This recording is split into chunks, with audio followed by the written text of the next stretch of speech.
Partiamo o non partiamo? Questo è stato fino all'ultimo il nostro quesito per questa strana estate 2020. Eh sì, perché come tanti ci siamo trovati a combattere con, da una parte, la tanta voglia di tornare a viaggiare in lungo ed in largo dopo mesi di smart working e dall'altra il pensiero di quanto fosse poi effettivamente giusto quest'anno viaggiare. La decisione finale arrivò mediando le due amletiche questioni ed optammo per un viaggio contenuto, possibilmente il più lontano dalle folle, abbandonando l'idea, almeno per quest'anno, di continuare l'esplorazione del Nord Europa. Ma prima di svelarvi per intero l'itinerario, vi diciamo che la meta prescelta fu la Slovenia. Ma come arrivarci? Con 5 ore di autostrada? No, è così, che gusto ci sarebbe? Non sarebbe da noi. Arriviamoci allora attraversando tutte le Alpi. Ecco sì, questa ci parve subito la soluzione migliore. Finalmente potremo ammirare gran parte delle nostre meravigliose Alpi che ancora mai abbiamo visto prima.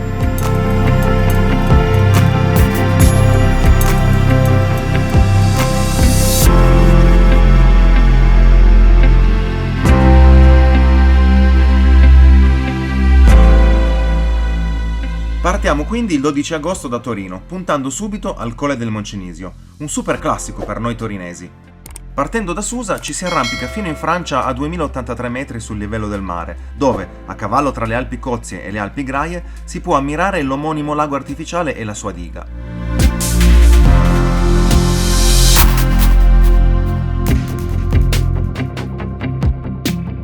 Scendiamo quindi verso l'Anselburg e puntiamo verso il Col de l'Iseran ed i suoi 2764 metri sul livello del mare che gli conferiscono l'onore di essere il più alto valico europeo.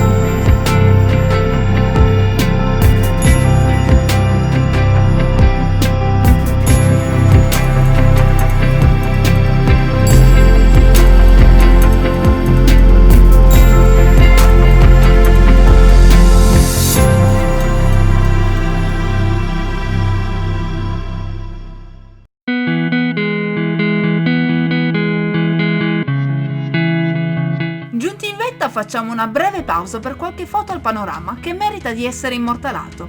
Attraversiamo quindi la valle del fiume Isère ed i suoi bei borghi come Le Fornè, ricco di tipiche casette in pietra. Proseguiamo verso il passo successivo, quello del piccolo San Bernardo, che unisce la francese Val d'Isère con il vallone di La Tuile, in Val d'Aosta.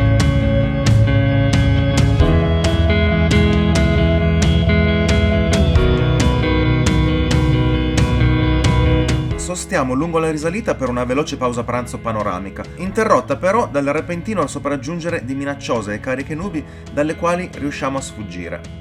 Passato il piccolo San Bernardo puntiamo verso Aosta, passando per Pré-Saint-Didier, nota per le sue terme, ed ammirando i castelli di Introl, di Sarriot-de-la-Tour, di Saint-Pierre e di Sales, antico castello che, in ultimo, fu residenza di caccia dei reali d'Italia.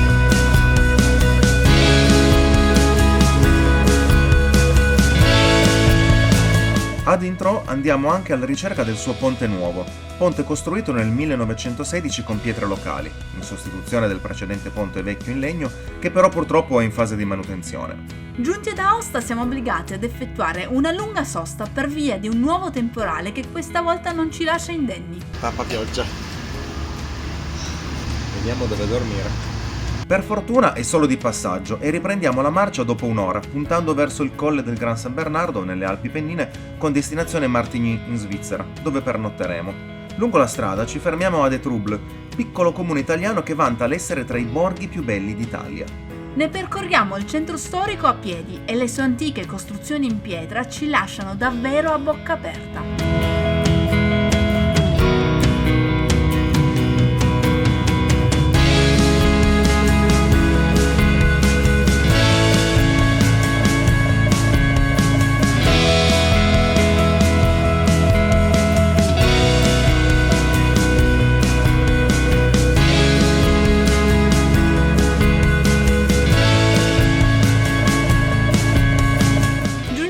Martigny verso le 20, ma la pioggia ci scoraggia dal pernottare in tenda. Ci rifugiamo quindi in una stanza d'hotel dove ceniamo e ci concediamo una necessaria dormita. Quest'anno infatti abbiamo pianificato solo l'itinerario e, giorno per giorno, ci preoccuperemo di dove dormire. L'idea era di fare campeggio, godersi il fresco delle montagne, campeggiare appunto in mezzo alle Alpi. Il diluvio ci ha ridotto così. Maccheroncini alla parmigiana! Ma in questa benedetta sacca bianca che ci perseguita dall'anno scorso, con il viaggio a Capo Nord, cosa diavolo ci teniamo? Zucchero, tè, tisane, biscotti, fonzi. Poi mi ricordo che non mettere a posto prima. Mandorle, frutta secca, marmellate e Nutella e miele, cioccolato, prugne secche, fichi secchi. E per finire, qualche primo in busta di scorta.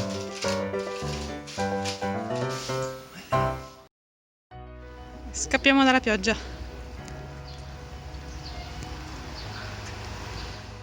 L'indomani, neanche il tempo di svegliarci e fare colazione con calma, che dalla finestra della nostra camera scorgiamo in avvicinamento dal colle del Gran San Bernardo una perturbazione che non promette nulla di buono. Guardando verso Briga, invece, nostra prossima tappa, il cielo è azzurro.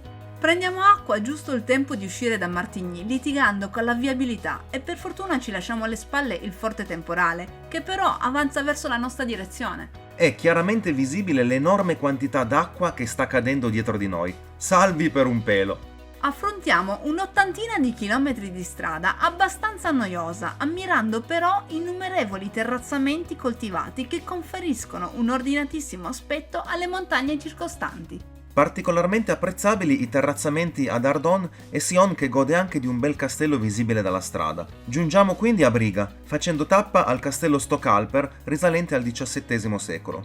Questo bellissimo castello venne fatto costruire dal ricco mercante Caspar Stockalper, noto al tempo come il re del Sempione, nome datogli dal suo proficuo impegno in ambito commerciale, bancario, politico e militare. Caratteristiche le tre torri, con alla sommità delle cupole a cipolla. Il rapido avanzare della perturbazione ci obbliga a ripartire velocemente verso il passo del Sempione. A circa metà della scalata ci fermiamo per indossare gli antipioggia e, con un tempismo perfetto, ci ritroviamo sotto la pioggia alla curva immediatamente successiva al luogo della sosta. Giungiamo in vetta al Sempione sotto un diluvio universale e più che in sella ci sentiamo a bordo di un kayak.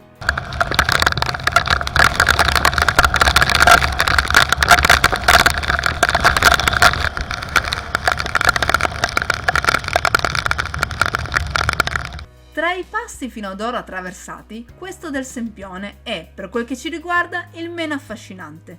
L'unica tratta degna di nota è quella sul versante svizzero, che offre buone curve immerse nel verde. Raggiungiamo Santa Maria Maggiore in Val Vigezzo nel nord del Piemonte, dove ci fermiamo per la pausa pranzo e ne approfittiamo per visitarne il centro storico. Rimaniamo sorpresi dalla bellezza di questo piccolo paese turistico, noto anche per il raduno internazionale dello spazzacamino che si tiene a settembre. Le sue vecchie casette in pietra, molto curate, conferiscono al paese una calda ed accogliente atmosfera.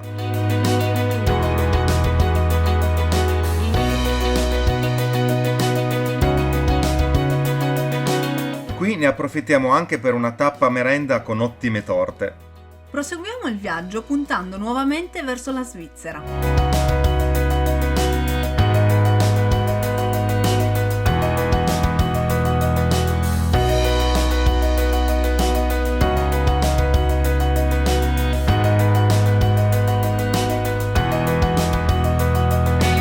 Una volta a Locarno passiamo dal castello visconteo. Ci dirigiamo poi verso la Madonna del Sasso, un santuario risalente al XV secolo, da cui si può apprezzare un suggestivo panorama sulla punta nord del Lago Maggiore.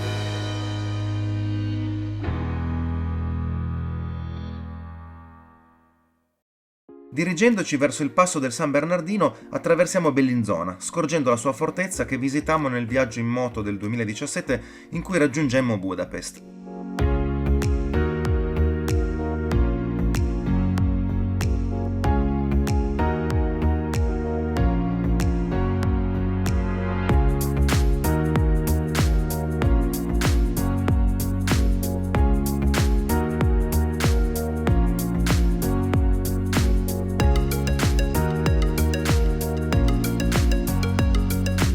Oltrepassato il valico a 2066 metri sul livello del mare, ci dirigiamo verso il passo dello Spluga in compagnia di cerbiatti che di tanto in tanto avvistiamo nei prati circostanti.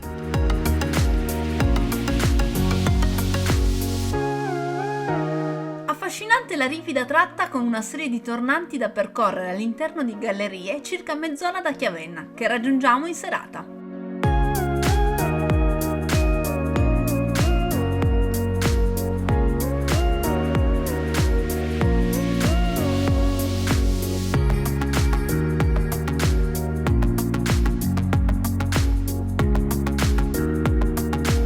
Passata la notte nel bed and breakfast Ca' Elsa a Dubino, ci appresteremo a visitare Chiavenna, che dista una ventina di chilometri, ma la forte pioggia ci blocca in camera e decidiamo di attendere le schiarite previste per la tarda mattinata per poter visitare la città.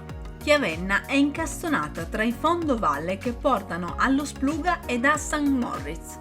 Passeggiamo sul Ponte Vecchio sul Mera che taglia a metà la città e ci dirigiamo verso la collegiata di San Lorenzo, principale edificio religioso della città, risalente al V secolo d.C., con ampliamenti susseguitisi nel tempo.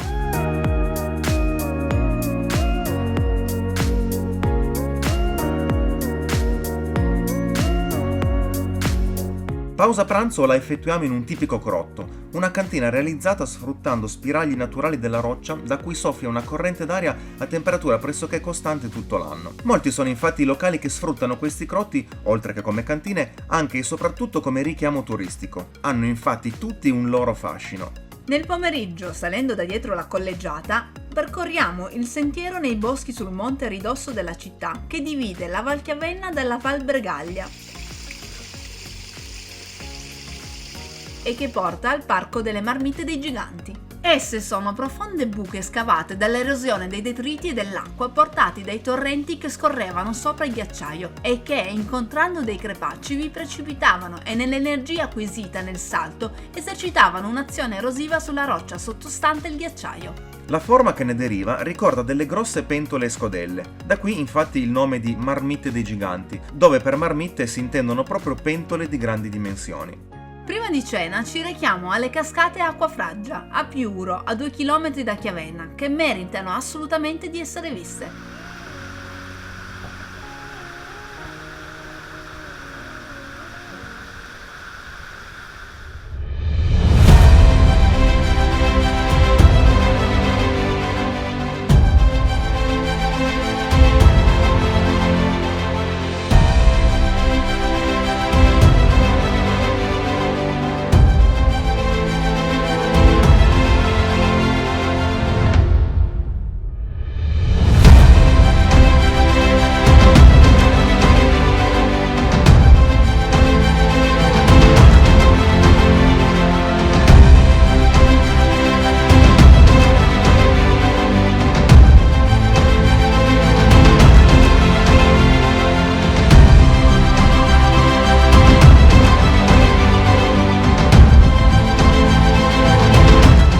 Ceniamo presso il ristorante Crotto Ombra per assaggiare i tipici pizzoccheri locali e restiamo incantati dal suo crotto che ospita centinaia di forme di formaggio in fase di stagionatura, alla costante e naturale temperatura di 8-9 gradi.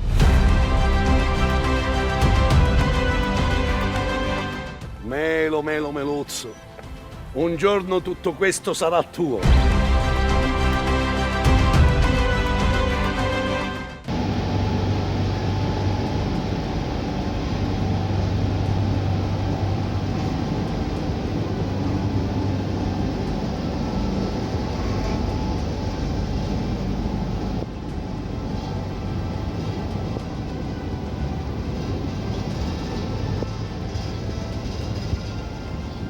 Amy? Oddio!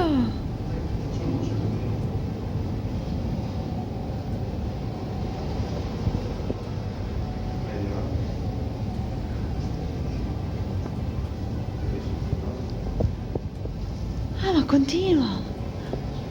Dai, non si vede tanto. Che magia! Un sogno. Non so perché. C'è formaggio per un esercito. Raggiungiamo quindi il bed and breakfast in cui dormiremo per la seconda notte. Domani proseguiremo puntando verso il passo dello Stelvio.